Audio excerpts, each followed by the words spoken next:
Good morning everyone. मैं शकुंतला सिंधु आपका welcome करती हूँ आपके अपने यूट्यूब चैनल एडुमिनिया के अंतर्गत।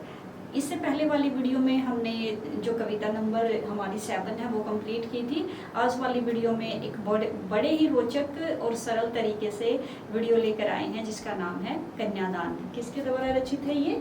ऋतुराज के द्वारा। हिंदी के प्रमुख कवि हैं ऋतुराज जी, उनके द्वारा रचित है ये कन्यादान। नाम से स्पष्ट है, मीन्स कन्या लड़की, दान उसको दान में दे देना। यानी भारतीय समाज में यहाँ मुख्यतः रूप से दिखाया गया है कि कन्यादान कविता के 2 अर्थ लिए गए हैं। ऋतुराज जी ने यहाँ पर एक संदेशात्मक कविता लिखी, प्रेरणादायक है विशेषकर स्त्रियों के लिए, और यहाँ पर 2 रूप के रूप में यहाँ पर चित्रित किया है कन्यादान कविता को। एक का मीनिंग होता है जब लड़की की शादी कर दी जाती है, लड़की का दान कर देना यानी लड़की का विवाह कर देना। और दूसरा कन्यादान का अर्थ है उसको माता द्वारा लड़की को दी गई शिक्षा। कब दी जाती है? विवाह के अवसर पर। कौन देता है? माता। क्या देती है? सीख देती है। कहने का अभिप्राय है कि परंपरागत भारतीय समाज में कन्यादान का अर्थ लड़की को दान में दे देना, लड़की का विवाह कर देना, और दूसरा है जब एक माता विवाह के अवसर पर अपनी बेटी को सीख देती है। कैसी सीख देती है? जो अनुभव उन्होंने अपने जीवन में महसूस किए हैं, जो अनुभव उन्होंने अपने जीवन को यापन करते हुए सीखा है, उन्हीं अनुभवों को वह अपनी बेटी के साथ बांटती है, उसको सिखाती है कि किस तरह से उसको अपना पुरुष प्रधान समाज में अपना जीवन यापन करना चाहिए। और यहाँ पर ऋतुराज जी ने कहा है कि एक माँ के लिए वही उसकी अंतिम पूंजी होती है, यानी बेटी ही क्या है? उसकी अंतिम पूंजी होती है। यदि बेटी का जो जीवन है वो सफल है तो माना जाता है कि माँ का जीवन भी सफल हो जाता है। तो यहाँ पर ऋतुराज जी कन्यादान के द्वारा हमें एक संदेश देते हैं, विशेषकर लड़कियों को। और क्या कहते हैं? चलिए वीडियो स्टार्ट करते हैं अपनी और व्याख्या करते हैं इसकी।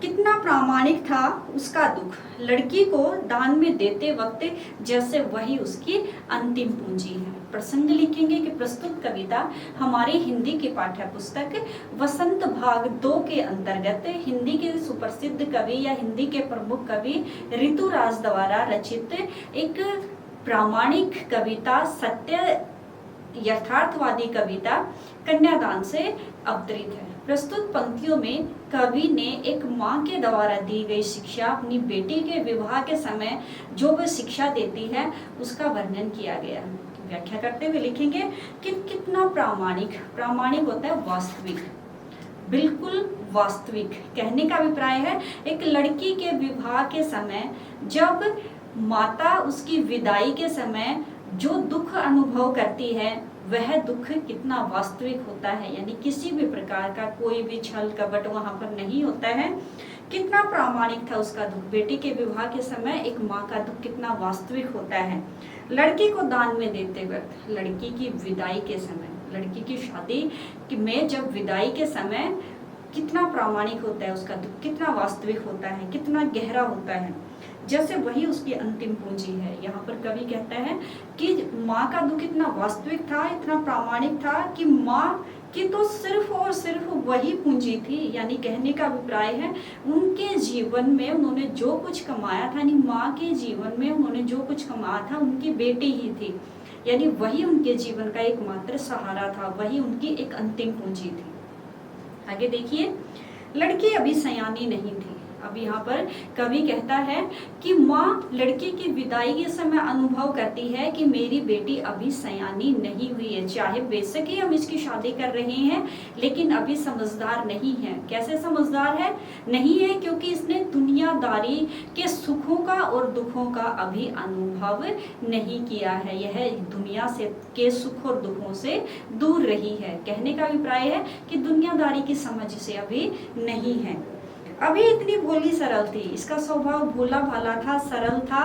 कहने का अभिप्राय है छल कपट इसके अंदर बिल्कुल भी नहीं था, दुनियादारी की समझ इसके अंदर नहीं थी, स्वभाव इसका भोला भाला था कि उसे सुख का आभास तो था। अब जब माता पिता के साए में रहते हुए बच्चे यानी विशेषकर लड़की क्या है वो सिर्फ और सिर्फ सुखों का अनुभव करती है, दुख उससे अछूते रहते हैं, दुख उससे कोसों दूर रहते हैं।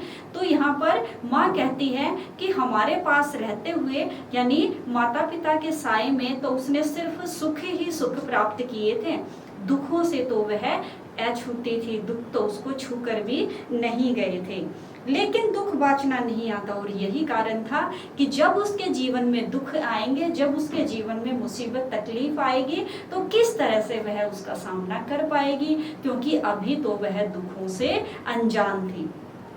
पाठिका थी वह धुंधले प्रकाश की, पाठिका पढ़ने वाली किसकी, धुंधले प्रकाश की, यानी जब उसके जीवन में सुख और दुख प्रवेश करेंगे तो वह उन सुखों और दुखों से किस प्रकार से निकल पाएगी। क्यों? क्योंकि वह अबोध थी, अभी तो उसने दुनियादारी के अनुभव को महसूस करना शुरू किया था। कुछ तुकों को, कुछ लयबंद पंक्तियों को, यानी वह तो दुखों और सुखों से बिल्कुल अनजान थे, जरा सा थोड़ा थोड़ा उसने दुनियादारी की समझ को महसूस किया था। यानी जिस प्रकार से बच्चा नया नया पढ़ने बैठता है और वह कुछ लयबंद पंक्तियां सीखता है, कुछ तुकबंद पंक्तियां सीखता है, ठीक इसी प्रकार से जो लड़की है वह भी अपने जो जीवन में आने वाले सुखों और दुखों से बिल्कुल ही एक अनजान पाठिका के समान थी, यानी एक अबोध छोटे से बच्चे के समान थी। आगे बताया है, माँ ने कहा पानी में झांककर अपने चेहरे पर मत रीझना। अब उसकी माँ ने विदाई के समय शिक्षा दी, उसको जीवन यापन करने के लिए प्रेरित किया और कहा, सीख देते हुए उसको कहा कि लड़की की माता ने उसको कहा कि कभी भी पानी में झांककर, यानी पानी में अपना मुख देखकर, पानी में अपना जो परछाई को देखकर, अपने मुख की सुंदरता को देखकर कभी भी अपने चेहरे पर मत रीझना। रीझना मतलब है खुश मत होना अपनी सुंदरता से, क्योंकि यही सुंदरता आगे तुम्हारे जीवन में, तुम्हारे आगे बढ़ने के लिए पैरों में बेड़ियों के समान प्रतीत होगी। यानी कहने का अभिप्राय है कि पानी में देखकर अपने चेहरे पर कभी भी मत रीझना, अपनी सुंदरता पर कभी भी मंत्रमुग्ध मत होना।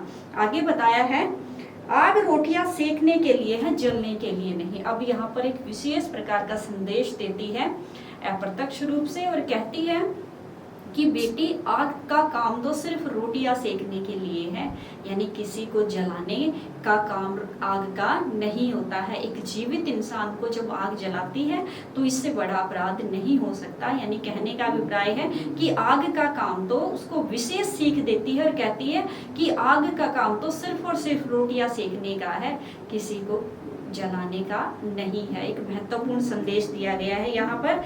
आगे कहती है, वस्त्र और आभूषण शाब्दिक भ्रमों की तरह है, बंधन है स्त्री के जीवन में। स्त्री के लिए सबसे बड़े बंधन के रूप में है उसके जीवन में, जब वो आगे बढ़ना चाहती है, कुछ करना चाहती है, तो वस्त्र और आभूषणों के, यानी नए नए कपड़ों और नए नए जो गले में पहनने वाले आभूषण होते हैं, जो कानों में पहनने वाले आभूषण होते हैं, यानी कहने का अभिप्राय सोने चांदी से निर्मित जो आभूषण होते हैं, उन्हीं के मोह में वह घिर कर रह जाती है, उन्हीं के आसपास सिमट कर उसका जीवन रह जाता है। इससे आगे वह बढ़ ही नहीं पाती, यानी इन वस्त्रों के और आभूषणों के मोह माया जाल में वह फंसकर रह जाती है। तो ये सबसे बड़े उसके जीवन में बंधक है जो उसको आगे बढ़ने से रोकते हैं। आगे कहा गया है, माँ ने कहा लड़की होना पर लड़की जैसी दिखाई मत देना। अब यहाँ पर बहुत बड़ा और बहुत ही महत्वपूर्ण संदेश दिया है माँ ने अपनी बेटी को कि बेटी लड़की जैसा दिखाई देना, यानी अपने कर्मों से क्या है, अपने कामों से क्या है, लड़की रहना, लेकिन कभी भी लड़की जैसा दिखाई मत देना। इसका अभिप्राय है कि कभी भी समाज में अपनी आप को कमजोरी महसूस मत करना, यानी अपने अंदर क्या है वो कभी भी लड़की जैसी दिखाई देना। यानी कहने का अभिप्राय है कि वास्तव में तो तुम लड़की हो, अपने लड़की जैसा ही रहना, लेकिन अपनी कमजोरी को कभी भी समाज के सामने व्यक्त मत करना। किसके रूप में? एक लड़की के रूप में। यानी कहने का अभिप्राय है कि लड़की को असहाय माना जाता है, उसको एक तरह से कमजोर समझा जाता है। तो यहाँ पर कहा है कि कभी भी अपने आप को कमजोर अनुभव मत करना और समाज के सामने कभी भी अपनी कमजोरी का बखान, कभी भी वर्णन अपनी कमजोरी का मत करना। कहने का अभिप्राय है कि कन्यादान भारतीय समाज में परंपरागत समाज से हटकर लड़की को आगे बढ़ने के लिए प्रेरित किया गया है, जिसमें माँ है वो महत्वपूर्ण भूमिका अदा करती है लड़की के जीवन में, और लड़की ही माँ के जीवन की अंतिम पूंजी होती है। तो यहाँ पर बड़े ही सरल, बड़े ही रोचक ढंग से कन्यादान कविता को ऋतुराज जी के द्वारा रचित जो कन्यादान कविता है वो आपके सामने व्यक्त की, प्रस्तुत की है। तो इससे नेक्स्ट वाली वीडियो में हम कविता नंबर 10 है वो लेकर आएंगे। क्लास नंबर कक्षा नंबर 10वीं से ली गई है। तब तक के लिए thank you and have a nice day.